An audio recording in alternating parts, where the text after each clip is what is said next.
Hello YouTube fans, my name is Leo, and welcome back to another video about the Supersonic Lion. I may have disappeared for a while, but I am back.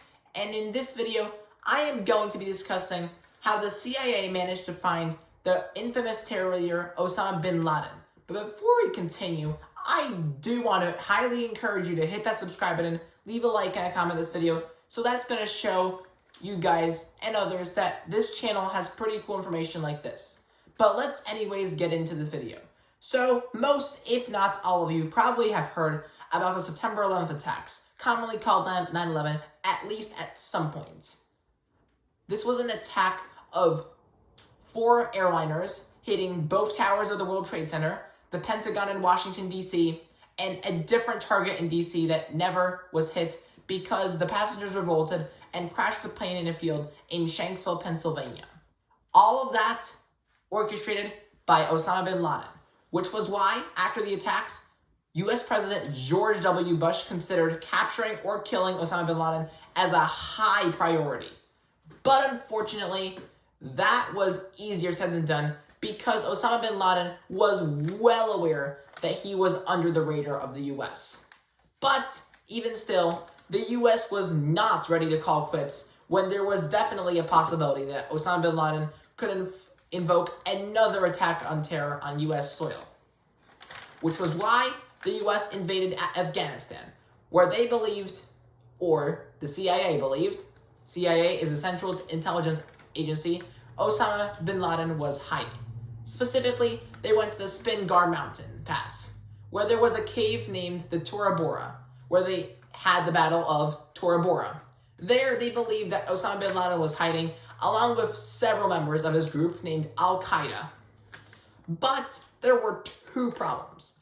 The U.S. military, first of all, was not familiar with the area, but also there were simply not enough troops to hunt him down, and all of which was why he had managed to escape to they didn't know where.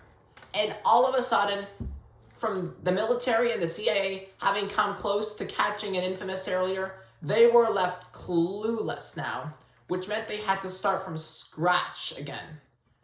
But they were not about to give up when at hands was an infamous terror leader. And in fact, they arrested 20 individuals from Al-Qaeda in this process, most notably Mohammed al-Qahtani. More specifically, in August of 2001, a couple weeks before 9/11 ever happened, Qahtani attempted to enter the U.S. via Orlando International Airport. And there, something strange happened. You see, on the same day that he was denied his entry to the U.S. under suspicions of him being a terrorist and an illegal immigrant, a call was placed from Al-Qaeda to Orlando Airport.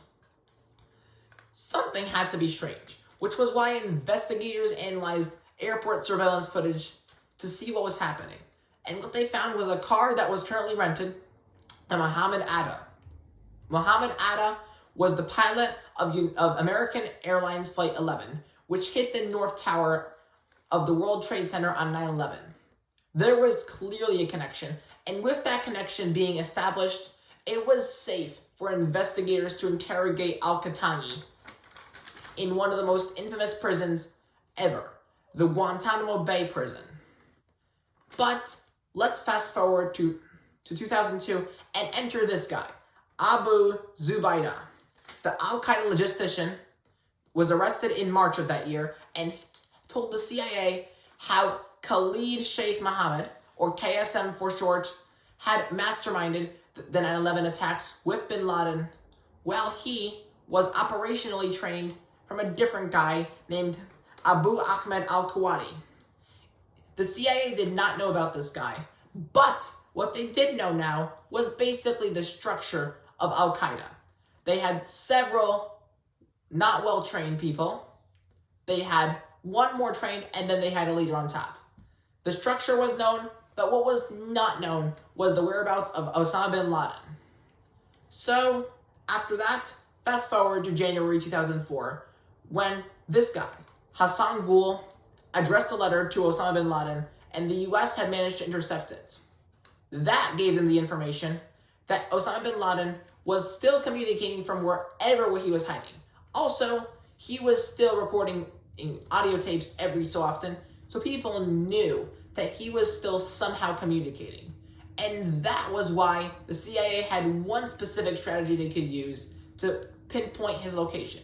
You see, if he was communicating, somehow there was a courier network, and the CIA's goal was to find said courier network. And after interrogating all the prisoners we just mentioned, they discovered that Gul would claim that al-Kuwaiti was the personal courier to Osama Bin Laden, which meant that in order to track Bin Laden down, they would first have to track Kuwaiti down. So, that was it. But there was a problem. You see, all that was known about him was his name, which was Abu Ahmed al-Kuwaiti. But, in fact, they didn't really even know that, because that was only his alias, which translated to that he was Ahmed from Kuwaiti, under the fact that his family was originally from there. And his real name was unknown. As long as he did not know that, it would only be harder to track him down. But that was until in 2007, a foreign intelligence agency that we do not know about had somehow mentioned his real name to be Ibrahim Saeed Ahmed, and he was a Pakistani. That meant that the CIA could then travel to the city of Peshawar to locate him in his car and follow him towards his house. That house was located in the city of Abbottabad. And even though the US government wasn't convinced, wasn't sure, they were still convinced that Bin Laden had lived there. And with that, in 2011, President Barack Obama gave the okay for Operation Neptune Spear, where Navy SEALs were going to travel to that house without alerting the Pakistanis, so they would have to be secret, and raid the compound that Bin Laden was seemingly hiding in, and then kill him. That exact mission was carried out between May 1st and May 2nd of 2011. And after successfully finding him, they killed both Bin Laden and several other people there. And once they killed him, the infamous terror was gone. They buried his body at sea in accordance with Muslim traditions. And Barack Obama gave the address that Bin Laden was finally killed. So that was the process as to how this infamous terror was found. But that is all the information I have for this video. So see you next time. Comment, like, and subscribe, and bye.